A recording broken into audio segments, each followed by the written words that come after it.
शांत रहकर काम करने से और प्यार से रहने से ही सब लोग आपके पीछे भागेंगे और आपको प्यार करेंगे। ऐसी सीख गौतम बुद्ध ने कई सालों पहले की पीढ़ी को क्यों दी थी?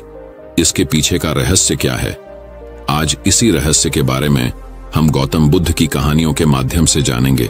तो चलिए बिना देर किए उन कहानियों की शुरुआत करते हैं। पहली कहानी, एक गांव में एक बहुत ही प्रसिद्ध पंडित रहा करता था।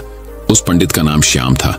वह पंडित जिस गांव में रहता था वह उस गांव के प्रसिद्ध मंदिर पर पूजा करता था और सभी शादियां व सभी धार्मिक कार्य वही पंडित कराता था। वह पंडित इतना प्रसिद्ध था कि आसपास के सभी गांवों में उसकी चर्चा हुआ करती थी और सभी लोग उस पंडित का बहुत आदर किया करते थे। श्याम पंडित इतने प्रसिद्ध थे कि सभी लोग उन्हीं से अपना धार्मिक कार्य कराने के लिए दूर दूर गांव से बुलाया करते और अच्छा दान दिया करते थे। एक बार पंडित जी अपने गांव से दूसरे गांव शादी कराने गए हुए थे। वह गांव पंडित जी के गांव से 4 से 5 गांव छोड़कर था। पंडित जी जब शादी कराने के बाद वहां से लौट रहे थे तो उन्हें एक बकरी भेंट स्वरूप दी गई। जब पंडित जी बकरी को लेकर लौट रहे थे तो वह पैदल पैदल अपने रास्ते बकरी को लेकर धीरे धीरे आ रहे थे, क्योंकि उनका गांव 4 गांव के बाद था। जिस रास्ते से पंडित जी लौट रहे थे उस रास्ते पर 4 ठग रहते थे और वह आने जाने वाले लोगों को लूटा करते थे। जब उन 4 ठगों ने पंडित जी को देखा तो बोलने लगे, आज तो सुबह से कोई नहीं मिला है और हमारे खाने पीने की व्यवस्था भी नहीं हुई। चलो आज पंडित जी को ही लूट लेते हैं, इनसे ये बकरी चुरा लेते हैं। लेकिन उनमें से एक ठग बोलता है, अगर पंडित जी को मारा पीटा तो सारे गांव वाले हमें छोड़ेंगे नहीं और हमें बहुत पाप लगेगा। तो ठग एक नई तरकीब निकालते हैं पंडित जी से बकरी छुड़ाने की और चारों ठग अपने अपने काम पर लग जाते हैं।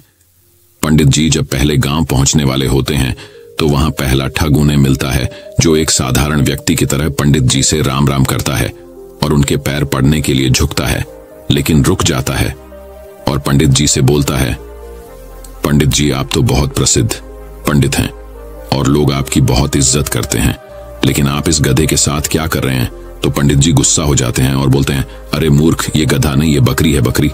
लेकिन वह ठग उनसे कहता है कि ये बकरी नहीं, ये तो गधा है, पंडित जी आपको किसी ने बेवकूफ बना दिया।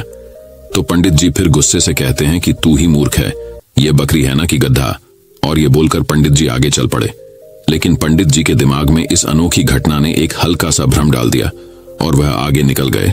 धीरे धीरे पंडित जी आगे बढ़ रहे थे और वह दूसरे गांव पहुंचने ही वाले थे कि उन्हें वहां दूसरा ठग मिला, जो कि बिल्कुल साधारण व्यक्ति की तरह वहां खड़ा था और पंडित जी से राम राम करता है और उनके पैर पड़ने के लिए झुकता है, लेकिन वह रुक जाता है। पंडित जी पूछते हैं, क्या हुआ, रुक क्यों गए? तो वह बोलता है, पंडित जी आप इस गधे को साथ लेकर क्यों घूम रहे हो? इससे आप खंडित हो जाओगे और लोग आपके बारे में क्या सोचेंगे? इस गधे को भगा दो। पंडित जी को इतनी बात सुनकर बहुत क्रोध आता है और बोलते हैं, तुम मूर्ख हो, दिखाई नहीं देता, ये बकरी है और तुम बोल रहे हो गधा है। दूसरा ठग बोलता है कि ये पंडित जी आपको किसी ने पागल बना दिया, ये बकरी नहीं, ये तो गधा है और ये आपके साथ रहेगा तो आपकी क्या इज्जत रह जाएगी। ये सुनते ही पंडित जी सोचने लगे कि ये क्या बोल रहा है, मैं तो बकरी लाया हूं, पर ये सब इसे गधा क्यों बोल रहे हैं? कहीं मैं सच में गधे को लेकर तो नहीं घूम रहा हूं। अब पंडित जी सोच में पड़ जाते हैं और वह ठग वहां से चला जाता है और पंडित जी भी आगे बढ़ने लगते हैं। लेकिन उनके दिमाग में यही बात चल रही होती है कि ये बकरी है या गधा। जब पंडित जी तीसरे गांव में पहुंचने वाले होते हैं तो उन्हें वहां तीसरा ठग मिलता है और पंडित जी से राम राम करता है। पंडित जी के पैर पड़ने के लिए झुकता है, लेकिन रुक जाता है। पंडित जी हैरान हो जाते हैं और पूछते हैं कि क्या हुआ? तो तीसरा ठग बोलता है कि पंडित जी मैं आपसे आशीर्वाद तो लेना चाहता हूं, लेकिन इस गधे को आपके साथ देखकर मुझे अच्छा नहीं लग रहा। लोग आपको इतना मानते हैं, आपसे पूजा कराते हैं, लेकिन लोग आपको इस गधे के साथ देखेंगे तो क्या सोचेंगे? इतनी बात सुनकर पंडित जी कहते हैं कि मैं इस गधे को गांव के बाहर छोड़ने जा रहा हूं। मुझे रास्ते में दयनीय हालत में मिला था और पंडित जी वहां से निकल जाते हैं। कुछ लोगों की बातों में आकर पंडित जी का विश्वास खुद से उठ जाता है। उन्हें लगता है कि लोग सही बोल रहे हैं और मैं गलत हूं, लेकिन फिर सोचते हैं कि मैं सही हूं। इसी तरह उनका विश्वास खुद पर से गिरने लगता है और सोचते हैं कि मैं अपने गांव पहुंचने वाला हूं। अगर ये बकरी नहीं हुई और गधा हुआ तो लोग मेरे बारे में क्या सोचेंगे? यही सोचते सोचते पंडित जी चौथे गांव पहुंचने वाले होते हैं कि उन्हें चौथा ठग मिलता है और पंडित जी से राम राम करता है और पैर पड़ने के लिए झुकता है, लेकिन रुक जाता है तो पंडित जी पूछते हैं, क्या हुआ? तो वह ठग पंडित जी से बोलता है, पंडित जी बाकी सब तो ठीक है, आप इस गधे को साथ में लेकर क्यों घूम रहे हो? तो पंडित जी कहते हैं कि मैं इस गधे को गांव के बाहर छोड़ने वाला था। तो वह ठग बोलता है कि पंडित जी, यह गधा आपको शोभा नहीं देता, लोग क्या सोचेंगे आपके साथ यह गधा देखकर, आप इसे मुझे दे दीजिए, मैं इसे बाहर छोड़ाऊंगा। तो पंडित जी अपने आप पर विश्वास को खो देते हैं और उस बकरी को गधा समझकर उस ठग को दे देते हैं और अपनी बकरी को छोड़कर आ जाते हैं। और उन चारों ठगों की यह तरकीब काम कर जाती है और वह पंडित जी से बकरी छोड़ा लेते हैं और उसे बेचकर पैसा कमा लेते हैं। दोस्तों, इस कहानी से हमें यह सीख मिली कि इसी तरह हमारे आसपास भी हमारा रास्ता भटकाने के लिए बहुत सारे ठग जरूर मिलेंगे जो हमारा रास्ता भटकाना चाहते हैं। उनसे बचकर और खुद पर विश्वास रखना होगा, तभी हम अपने लक्ष्य को पा सकते हैं। सबसे पहले तो हमें सीख मिलती है कि हमें खुद पर विश्वास रखना चाहिए। दूसरा, व्यक्ति क्या कह रहा है उससे हमें कोई फर्क नहीं पड़ना चाहिए, क्योंकि रास्ता भटकाने वाले बहुत मिलेंगे। इस कहानी में भी वही हुआ है। अगर पंडित जी को खुद पर पूरा विश्वास होता कि हाँ ये बकरी ही है, तो वह अपनी बकरी को ठगों को नहीं देते। इसी तरह हमें भी अपने ऊपर विश्वास रखना होगा, हमारी मंजिल हमारे सपनों के ऊपर विश्वास करना होगा। अगर हमें अपना लक्ष्य हासिल करना है तो हर किसी से सलाह नहीं लेना है और किसी भी व्यक्ति की नकारात्मक बातों से हमें कोई फर्क नहीं पड़ना चाहिए, क्योंकि लोग तो सिर्फ आपको भटकाने के लिए आते हैं कि ये कर लो वह कर लो। लेकिन अगर आपका कोई निश्चित लक्ष्य नहीं होगा तो आप कभी सफल नहीं होंगे। इसलिए अपना लक्ष्य बनाकर सिर्फ उसके ऊपर काम करो, बिना किसी व्यक्ति की बातों पर ध्यान दिए। जब आप अपने लक्ष्य को पाने के लिए काम करते हैं तो रास्ता भटकाने और रास्ता रोकने बहुत सारे लोग आएंगे, आपको उनका सामना करना होगा। बस रास्ता भटकाने वालों से बच कर रहें, क्योंकि राह भटकाने वाले जरूर मिलेंगे। तो चलिए दोस्तों, अब गौतम बुद्ध की दूसरी कहानी की शुरुआत करते हैं। दूसरी कहानी, बुद्ध की एकाग्रता। एक बार भगवान बुद्ध एक गांव के समीप एक शाला में निवास कर रहे थे। दिन का समय था, आकाश में घटाएं घिर रही थीं। थोड़ी ही देर में मूसलाधार बारिश होने लगी। आसपास के लोगों में अपने बाहर रखे सामानों को हटाने की हड़बड़ी मच गई। इसी आपाधापी में कुछ लोग गिर भी गए और उन्हें चोट आई। तभी जोर से बिजली कड़की और वहीं काम कर रहे 2 किसानों एवं 4 बैलों को अपनी चपेट में ले लिया। इन सभी को तत्काल मृत्यु हो गई। इस हादसे के कारण वहां भारी भीड़ एकत्रित हो गई। उस समय भगवान बुद्ध वहीं शाला के बरामदे में टहल रहे थे। लोगों ने उन्हें घटना के विषय में बताया तो उन्होंने अनभिज्ञता जाहिर की। ग्रामीणों से उनका वार्तालाप कुछ ऐसे चला, भंते आप उस समय कहां थे? बुद्ध बोले, आयुष्मान यहीं था। आपने बादलों को घुमड़ते और बिजली को चमकते देखा? नहीं देखा। भंते आपने बिजली का किसानों पर गिरना नहीं देखा? नहीं देखा। भंते आप सो गए थे? नहीं, मैं जाग रहा था। भंते आप होश में थे? हाँ। आयुष्मान मैं होश में था। तो भंते आपने होश में जागते हुए न गरजते बादलों को सुना, न बिजली की कड़क सुनी और न उसके गिरने को देखा? हाँ। आयुष्मान गौतम बुद्ध की ऐसी एकाग्रता देख उपस्थित लोग उनके प्रति श्रद्धावनत हो गए। सार यह है कि लक्ष्य के प्रति एकाग्रता उसकी शीघ्र उपलब्धि का अच्छा साधन है। आज की युवा पीढ़ी। दूसरी कहानी, बुद्ध की एकाग्रता। एक बार भगवान बुद्ध एक गांव के समीप एक शाला में निवास कर रहे थे। दिन का समय था, आकाश में घटाएं घिर रही थीं। थोड़ी ही देर में मूसलाधार बारिश होने लगी। आसपास के लोगों में अपने बाहर रखे सामानों को हटाने की हड़बड़ी मच गई। इसी आपाधापी में कुछ लोग गिर भी गए और उन्हें चोट आई। तभी जोर से बिजली कड़की और वहीं काम कर रहे 2 किसानों एवं 4 बैलों को अपनी चपेट में ले लिया। इन सभी को तत्काल मृत्यु हो गई। इस हादसे के कारण वहां भारी भीड़ एकत्रित हो गई। उस समय भगवान बुद्ध वहीं शाला के बरामदे में टहल रहे थे। लोगों ने उन्हें घटना के विषय में बताया तो उन्होंने अनभिज्ञता जाहिर की। ग्रामीणों से उनका वार्तालाप कुछ ऐसे चला, भंते आप उस समय कहां थे? बुद्ध बोले, आयुष्मान यहीं था। आपने बादलों को घुमड़ते और बिजली को चमकते देखा? नहीं देखा। भंते आपने बिजली का किसानों पर गिरना नहीं देखा? नहीं देखा। भंते आप सो गए थे? नहीं, मैं जाग रहा था। भंते आप होश में थे? हाँ। आयुष्मान मैं होश में था। तो भंते आपने होश में जागते हुए न गरजते बादलों को सुना, न बिजली की कड़क सुनी और न उसके गिरने को देखा? हाँ। आयुष्मान गौतम बुद्ध की ऐसी एकाग्रता देख उपस्थित लोग उनके प्रति श्रद्धावनत हो गए। सार यह है कि लक्ष्य के प्रति एकाग्रता उसकी शीघ्र उपलब्धि का अच्छा साधन है। आज की युवा पीढ़ी एकाग्रता के जरिए अपने बड़े सपनों को जल्दी पूरा कर सकती है। तो चलिए दोस्तों, अब गौतम बुद्ध की तीसरी कहानी की शुरुआत करते हैं। तीसरी कहानी, दान में नहीं होना चाहिए अहंकार। एक अमीर आदमी था। वह निर्धनों व असहायों को पर्याप्त दान देता था, लेकिन जितना वह देता उससे अधिक उसका बखान करता। इस कारण लेने वाले के दिल पर उसके एहसान का भार हो जाता था। एक दिन वह बुद्ध के पास मिलने गया। बुद्ध के सामने भी वह काफी देर तक आत्म प्रशंसा करता रहा। फिर उठते समय उसने अपने सहायक को संकेत किया। उसने तत्काल आगे बढ़कर बुद्ध के समक्ष रुपए से भरी थैली रख दी। बुद्ध ने अमीर की ओर प्रश्न सूचक दृष्टि से देखा तो वह बोला, पैसे की कमी के कारण आप अनेक कल्याणकारी कार्य कर नहीं पाते होंगे। मैंने सोचा कि आपकी कुछ मदद कर दूं।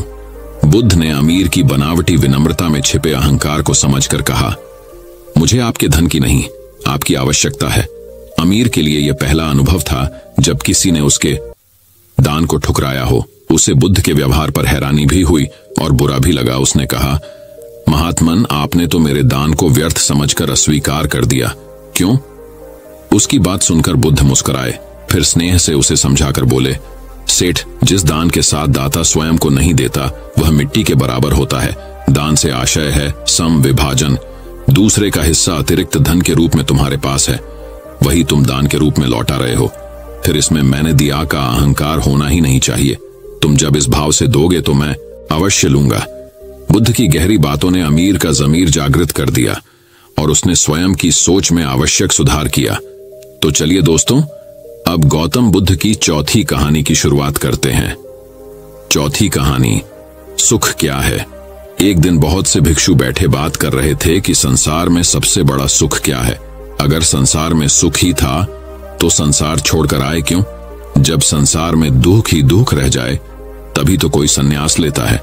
जब यह समझ में आ जाए कि यहाँ कुछ भी नहीं है, खाली पानी के बबूले हैं, आकाश में बने इंद्रधनुष हैं, आकाश कुसुम है, यहाँ कुछ भी नहीं है, तभी तो कोई सन्यासी होता है। सन्यास का अर्थ ही है संसार व्यर्थ हो गया है, जानकर, अनुभव से, अपने ही साक्षात्कार से। ये भिक्षु ऐसे ही भागकर चले आए होंगे। किसी की पत्नी मर गई होगी, सन्यासी हो गया। किसी का दिवाला निकल गया तो सन्यासी हो गया। अब तुम देखना बहुत से लोग सन्यासी होंगे, फिर कुछ और बचता भी नहीं। तब बुद्ध भगवान अचानक आ गए। पीछे खड़े होकर उन्होंने भिक्षुओं की बातें सुनी और चौंके। फिर कहा, भिक्षुओं, भिक्षु होकर भी यह सब तुम क्या कह रहे हो? यह सारा संसार दुख में है, इसमें तुम बता रहे हो। कोई कह रहा है राज्य सुख, कोई कहता है काम सुख दुख में है, इसमें तुम बता रहे हो। कोई कह रहा भोजन सुख, स्वाद सुख। ये सब तुम जो कह रहे हो, क्या कह रहे हो? यह सुनकर मुझे आश्चर्य होता है। अगर इस सब में सुख है तो तुम यहां आ क्यों गए? सुख भी आभास है। बुद्ध ने कहा, दुख सत्य है और सुख नहीं है। ऐसा नहीं, पर संसार में नहीं है। संसार का अर्थ ही है जहां सुख दिखाई पड़ता है पर वहां है नहीं, जहां आभास होता है, प्रतीति होती है, इशारे मिलते हैं कि, लेकिन जैसे पास जाओ पता चलता है यहां सुख नहीं है। फिर सुख कहां है? बुद्ध ने कहा, बुद्धोत्पाद में सुख है। तुम्हारे भीतर बुद्ध का जन्म हो जाए तो सुख है, तुम्हारे भीतर बुद्ध का अवतरण हो जाए तो सुख है। बुद्धोत्पाद यह बड़ा अनूठा शब्द है। तुम्हारे भीतर बुद्ध उत्पन्न हो जाए तो सुख है। तुम जब जाओ तो सुख है। सोने में दुहक है, मूर्छा में दुहक है, जागने में सुख है, धर्म श्रवण सुख है। तो सबसे परम सुख तो है बुद्धोत्पाद, कि तुम्हारे भीतर बुद्धत्व पैदा हो जाए। अगर अभी यह नहीं हुआ तो नंबर 2 का सुख है, जिनका बुद्ध जाग गया, उनकी बात सुनने में सुख है। धर्म श्रवण में सुख है तो सुनो उनकी जो जाग गए हैं, जिन्हें कुछ दिखाई पड़ा है, गुणों उनकी। लेकिन उसी सुख पर रुक मत जाना। बुद्ध का सुन सुनकर अगर रुक गए तो एक तरह का सुख तो मिलेगा, लेकिन यह भी बहुत दूर जाने वाला नहीं है। इसलिए बुद्ध ने कहा, समाधि में सुख है, बुद्धत्वोपद में सुख है। यह तो परम व्याख्या हुई सुख की। फिर यह भी तो हुआ नहीं है। तो उनके वचन सुनो, उनके पास उठो बैठो, जिनके भीतर यह क्रांति घटी है, जिनके भीतर यह सूरज निकला है, जिनका प्रभात हो गया है, जहां सूर्योदय हुआ है, उनके पास रमो। इसमें सुख है, मगर इसमें ही रुक मत जाना। ध्यान रखना कि जो उनको हुआ है वह तुम्हें भी करना है। उसे करने के उपाय का नाम समाधि है। सुनो बुद्धों को और चेष्टा करो बुद्धों जैसे बनने की।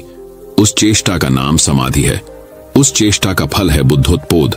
सुनो बुद्धों के वचन, फिर बुद्धों जैसे बनने की चेष्टा में लगना, ध्यान, समाधि, योग, और जिस दिन बन जाओ उस दिन परम सुख। तो चलिए दोस्तों, अब गौतम बुद्ध की 5वीं कहानी की शुरुआत करते हैं। 5वीं कहानी, बुद्ध ने संयम सिखाया। बुद्ध के पास उनका एक शिष्य आया और बौखलाए स्वर में बोला, जमींदार राम सिंह ने मेरा अपमान किया है, आप अभी चलें, उसे सबक सिखाना होगा। बुद्ध बोले, प्रियवर, सच्चे बौद्ध का अपमान करने की शक्ति किसी में नहीं होती। तुम इस बात को भुला दो। जब प्रसंग भुला दोगे तो अपमान कहां बचा रहेगा। शिष्य ने कहा, उसने आपके प्रति भी अपशब्दों को प्रयोग किया था, आप चलिए तो सही। आपको देखते ही वह शर्मिंदा हो जाएगा और क्षमा मांग लेगा, इससे मैं संतुष्ट हो जाऊंगा। बुद्ध कुछ विचार कर बोले, अच्छा, यदि ऐसी बात है तो मैं अवश्य ही राम जी के पास चलकर उसे समझाने का प्रयास करूंगा। शिष्य ने आतुर होकर कहा, चलिए, नहीं तो रात हो जाएगी। बुद्ध ने कहा, रात घिरेगी तो क्या, रात के पश्चात दिन भी तो आएगा। यदि तुम वहां चलना आवश्यक ही समझते हो तो मुझे कल याद दिलाना, कल चलेंगे। दूसरे दिन बात आई गई हो गई। शिष्य अपने काम में लग गया और बुद्ध अपनी साधना में लीन हो गए। दोपहर होने पर शिष्य से पूछा, आज राम जी के पास चलना है। शिष्य ने कहा कि नहीं। मैंने जब घटना पर फिर से विचार किया तो मुझे इस बात का आभास हुआ कि भूल मेरी ही थी। अब राम जी के पास चलने की कोई जरूरत नहीं है। बुद्ध ने मुस्कुराकर कहा, अगर हम तुरंत प्रतिक्रिया देने से बचें तो हमारे भीतर की कटुता समाप्त हो जाती है। शिष्य बुद्ध का आशय समझ उनके प्रति नतमस्तक हो गया। तो चलिए दोस्तों, अब गौतम बुद्ध की 6ठी कहानी की शुरुआत करते हैं। 6ठी कहानी, व्यक्ति कर्म से महान बनता है। एक बार जैतवन के सभी ग्रामवासी भगवान बुद्ध के दर्शन करने और उपदेश सुनने के लिए एकत्र हुए। उस समय महाकश्यप, मौदगल्यायन, सारिपुत्र, चुंद और देवदत्त जैसे प्रबुद्ध जन बुद्ध के साथ धर्म विषयक गंभीर चर्चा में तन्मय थे। ग्रामवासी थोड़ा ठिठक कर खड़े हो गए, क्योंकि इतने ज्ञानी जनों के बीच उन सभी को असहज सा महसूस हो रहा था। कुछ देर बाद बुद्ध की दृष्टि इन ग्रामवासियों पर पड़ी। उन्होंने तुरंत धर्म चर्चा रोक दी। प्रबुद्ध जन बुद्ध के इस व्यवहार पर चकित हो उठे और प्रश्नात्मक दृष्टि से उनकी ओर देखा। बुद्ध अनाथ पिंडक नामक जिज्ञासु से बोले, भद्र, उठो, सामने ब्राह्मण मंडली खड़ी है, उन्हें आसन दो और आतिथ्य की सामग्री ले आओ। अनाथ पिंडक ने पीछे मुड़कर देखा तो उसे ब्राह्मण मंडली तो कहीं नहीं दिखी। मैले कुचैले या फटे वस्त्रों में खड़े ग्रामवासियों का झुंड दिखाई दिया। पिंडक ने शक्ति स्वर में कहा, बुद्ध, उन लोगों में एक भी ब्राह्मण नहीं है। ये सभी तो निम्न जाति के हैं, कई तो इनमें शूद्र हैं। बुद्ध गंभीर होकर बोले, पिंडक, जो व्यक्ति सदा श्रद्धावान है वह ब्राह्मण ही है। ये लोग प्रयोजन के लिए भावयुक्त होकर आए हैं, इसलिए इस समय तो ये ब्राह्मण ही है। अतः तुम इनका समुचित सत्कार करो। कथा की सीख ये है कि व्यक्ति जन्म से नहीं, कर्म से महान होता है। जो सद्गुणी हों और सत्कर्मी हों, वे शूद्र जाति में जन्मने के बावजूद ब्राह्मण हैं तथा उसी रूप में उनका आदर किया जाना चाहिए। तो चलिए दोस्तों, अब गौतम बुद्ध की 7वीं कहानी की शुरुआत करते हैं। 7वीं कहानी, मौत की दवा। श्रावस्ती नगरी में कृषा गौतमी नाम की एक कन्या रहती थी। गौतमी उसका असली नाम था। काम करते करते वह जल्दी थक जाती थी, अतएव लोग उसे कृषा गौतमी के नाम से पुकारते थे। गौतमी ने जवानी में प्रवेश किया और उसका विवाह हो गया। गौतमी गरीब घराने की थी, अतएव उसकी ससुराल के लोग उसका यथोचित आदर न करते थे। कुछ समय बाद गौतमी को एक पुत्र हुआ। अब घर में उसका आदर होने लगा, लेकिन होने वाला कुछ दूसरा ही था। गौतमी का शिशु जब कुछ बड़ा हुआ और इधर उधर खेलने लायक हुआ तो विधाता ने उसे उठा लिया। गौतमी ने सोचा, पुत्र जन्म से पहले मेरा इस घर में अनादर होता था, पुत्र जन्म के बाद लोग मेरा आदर करने लगे, लेकिन अब ये लोग मेरे प्रिय शिशु को न जाने कहां छोड़ देंगे। गौतमी अपने मृत पुत्र को गोद में ले उसके लिए घर घर दवा मांगती फिरने लगी। लोग ताली बजाकर हंसी ठट्ठा करते और कहते, पगली, कहीं मरे हुए की भी दवा होती है। किसी भले आदमी को गौतमी पर बहुत दया आई। उसने सोचा, इसमें इस बेचारी का दोष नहीं, यह पुत्र शोक से पागल हो गई है। इसकी दवा बुद्ध भगवान को छोड़कर और किसी के पास नहीं। उसने कहा, माँ, तुम बुद्ध भगवान के पास जाकर उनसे पूछो। गौतमी अपने शिशु को गोद में ले जहां बुद्ध पालथी मारे बैठे थे, वहां पहुंची और अभिवादन करके बोली, महाराज, मेरे पुत्र को दवा दीजिए। तथागत ने कहा, तूने अच्छा किया जो यहाँ चली आई। देख, तू इस नगर में से जिस घर में किसी की मौत न हुई हो, सरसों के दाने मांग ला, फिर मैं तुझे दवा दूंगा। भगवान की बात सुनकर गौतमी बहुत प्रसन्न हुई और सरसों के दाने लेने के लिए चल दी। पहले घर में जाकर उसने निवेदन किया, देखिए, बुद्ध भगवान ने मुझे आप लोगों के घर से सरसों मांगकर लाने को कहा है। आप लोग सरसों देने की कृपा करें। गौतमी के ये शब्द सुनकर एक आदमी झट से घर में से सरसों के दाने ले आया और गौतमी को देने लगा। गौतमी ने पूछा, पहले ये बताइए कि इस घर में किसी की मौत तो नहीं हुई? ये सुनकर घर के लोग आश्चर्य से कहने लगे, गौतमी, ये तू क्या कह रही है? यहाँ कितने आदमी मर चुके हैं, इसका कोई हिसाब नहीं है। गौतमी, तो मैं आपके घर से सरसों नहीं लूंगी। गौतमी दूसरे घर गई। सब जगह उसे वही जवाब मिला। उसने समझा शायद सारे नगर में यही बात हो। उसे एकदम ध्यान आया कि बुद्ध भगवान ने शायद जानबूझकर ही मुझे सरसों मांगने के लिए भेजा है। वह शीघ्र ही अपने मृत पुत्र को नगर के बाहर श्मशान में ले गई।